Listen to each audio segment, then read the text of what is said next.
మనము దేవుని వాక్య మంటలోనికి వెళ్ళి మనము ఏకమై ఉంటే, క్రీస్తు యేసుకు కలిగిన మనస్సు మనకి కూడా వస్తే శక్తి కొలది కేకలేస్తామని చెప్తున్నారు ఇక్కడ.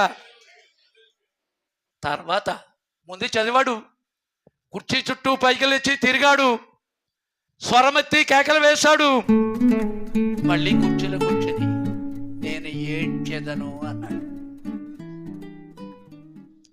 అయ్యా, అపరాధముల బట్టి పాపముల బట్టి తూర్పుకు పడమర ఎంత దూరం ఉన్నదో నా పాపములను అంత దూరం చేశావు.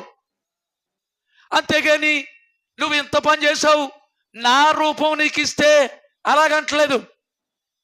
ఏమండి, పరిహారము ప్రాయశ్చిత్తము ఎవరు చేశారు? దేవుడు మనకి బదులుగా శిక్ష, మన శిక్ష